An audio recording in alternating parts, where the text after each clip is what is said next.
Reddit pregunta. Psiquiatras y enfermeras, ¿qué paciente los dejó sin palabras?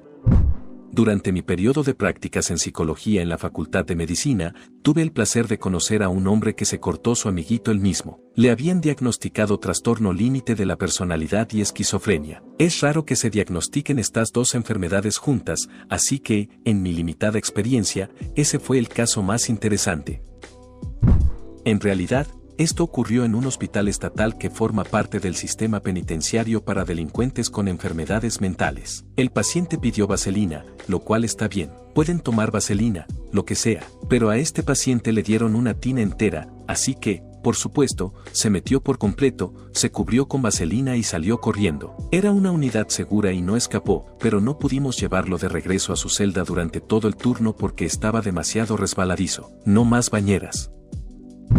Como una respuesta clásica, no soy psicólogo ni psiquiatra, pero trabajé como voluntario en un centro de acogida para personas sin hogar que estaba lleno de personas con problemas de salud mental. La más interesante era una mujer que tenía una obsesión con el agua. No tenía hogar porque su condición no le permitía trabajar y no podía quedarse en las comisiones de vivienda porque todas las casas en las que se había alojado se habían inundado, lo que significaba que simplemente tapaba los lavabos y dejaba correr el agua. Venía todos los días a lavar su ropa y a usar las duchas, pero nunca se secaba ni secaba la ropa. Una mujer agradable, pero un poco rara.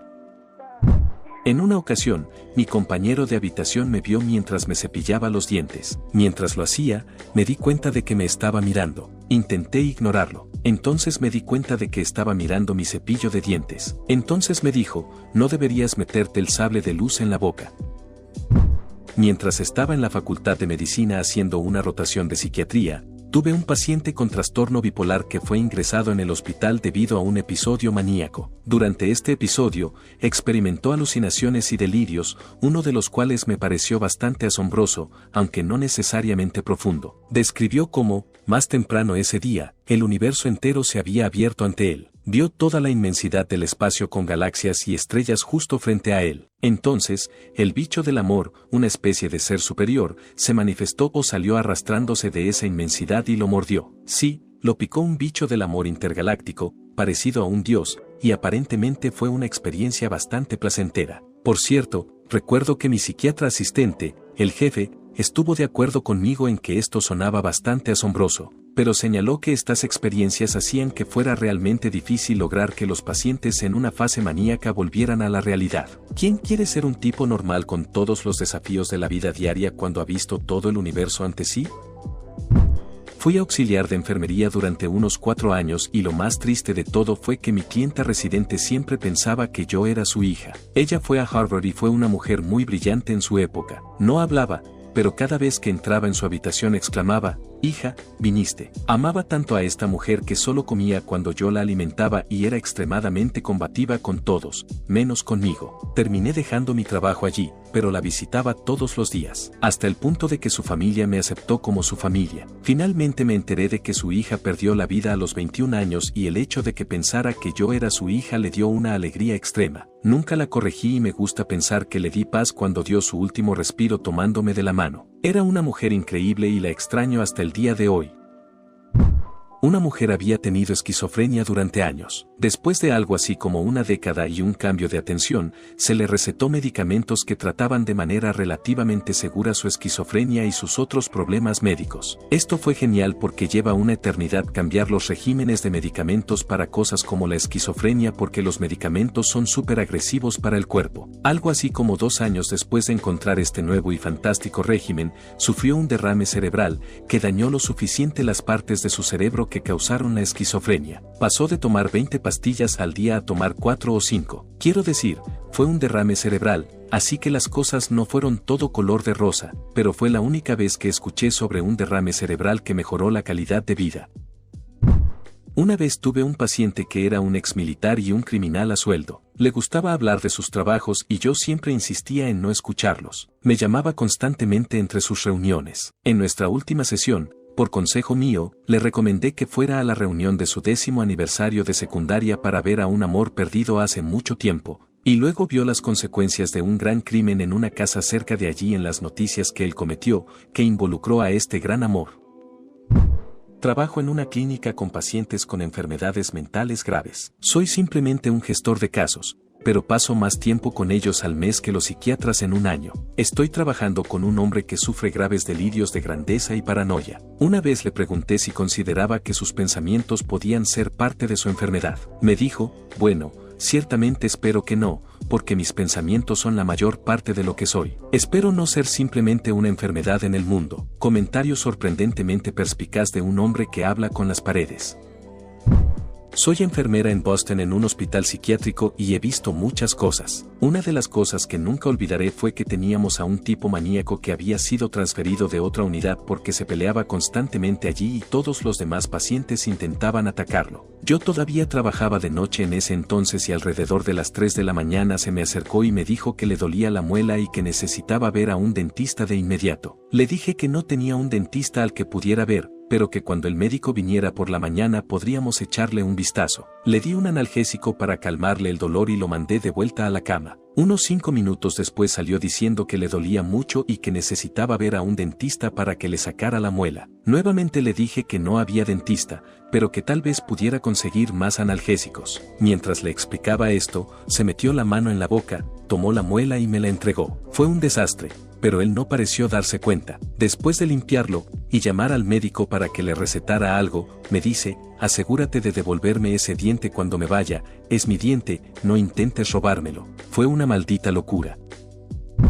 Yo era paramédico y no psicólogo. Nos llamaron a una casa por un incendio. Los padres sollozaban y sostenían a un bebé y a un niño de 7 años. Nadie parecía herido, pero empezamos a revisar a todos. Pero nuestro capitán nos dirigió a un coche patrulla donde estaba sentada una niña de 11 años. No entraré en detalles, pero ella inició el fuego para deshacerse del bebé, según sus palabras. Este fue el tercer intento de deshacerse del bebé y ya había estado internada 2 veces. También había intentado hacerlo con el niño de 7 años atrás, así que la enviaron a vivir con los abuelos por un tiempo. Era la niña más perturbada que he conocido. Le divertía mucho ver a sus padres llorando y a sus hermanos sollozando, riéndose de ello, pero cuando se dio cuenta de que iría al pabellón psiquiátrico otra vez, fue como si se hubiera encendido un interruptor. Empezó a rogarles ayuda a sus padres, luego dijo que la habían dañado, luego dijo que no eran sus verdaderos padres y que ni siquiera vivía allí. Algo le pasó a esa chica, pero su historia cambió tanto que fue difícil descifrarlo. Pasamos 2 horas en el lugar de los hechos,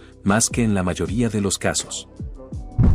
Trabajé como psicóloga en una cárcel para jóvenes adultos, de 18 a 24 años, y había un chico que me puso paranoica durante un par de semanas. Tenía solo 18 años, pero ya había cometido un crimen para su pandilla callejera. Siempre era muy ruidoso y trataba de ser lo más tranquilo e intimidante que podía cuando estaba en grupo, pero en las sesiones individuales siempre era mucho más fácil. Las sesiones con él solían ser bastante aburridas y monótonas hasta que un día, con mucha calma, me dijo la dirección de mi casa y amenazó con lastimar a mi familia. El trabajo normalmente no me seguía a casa, pero eso me puso paranoica durante unas cuantas semanas.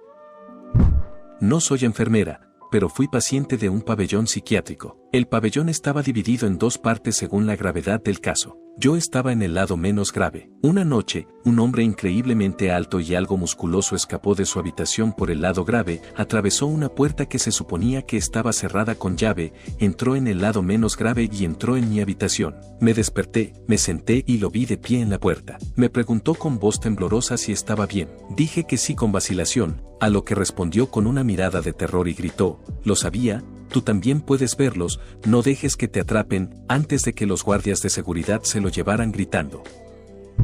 Mi caso más interesante es en realidad uno que me sigue molestando años después. En la escuela de posgrado trabajé en una clínica gratuita para personas sin hogar. Durante mi rotación allí comencé a ver a un hombre que había salido recientemente de prisión, 13 años. Había sido condenado por delitos relacionados con sustancias. Poco después de ser enviado a prisión, su madre perdió la vida y no pudo asistir a su funeral. Durante los 13 años que estuvo en prisión, tanto su padre como su única hermana también perdieron la vida. Decía que se sentía muy culpable por sus pérdidas, particularmente la de su madre. Nuestro trabajo inicial se basaba en la terapia cognitivo-conductual y se centraba principalmente en su culpa. Sus síntomas comenzaron a mejorar y comenzó a ir a la iglesia. A través de la iglesia conoció a una mujer que le permitió alquilar una habitación en su casa. Obtuvo cupones de alimentos y comenzó a cocinar. Conoció a una mujer con la que comenzó a salir. Encontró un trabajo en un aserradero e incluso hacía entregas. Le iba mucho mejor. Un día me dio una tarjeta de presentación del aserradero. Escribió su nombre en la parte de atrás y me dijo que si tenía algún cliente que fuera confiable, le diera la tarjeta y mencionara su nombre y que le conseguiría un trabajo allí. Dejó de venir a las sesiones un par de semanas después. Finalmente, le di su tarjeta a un cliente al que le iba bien y buscaba trabajo. La semana siguiente, ese cliente vino y me dijo que había llamado, pero que la empresa nunca había oído hablar de ese tipo. Decidí buscarlo en Google y no encontré nada, ni siquiera su arresto o sentencia. Hasta el día de hoy no tengo idea de si algo de lo que me dijo era cierto. Y muchas gracias por ver el video, amigos. Recuerden que pueden comentar historias que tengan al respecto con esta pregunta y comentar cuál fue la historia que más los impactó. Recuerden dejar su like, suscribirse, comentar y compartir el video para que YouTube lo recomiende a más personas.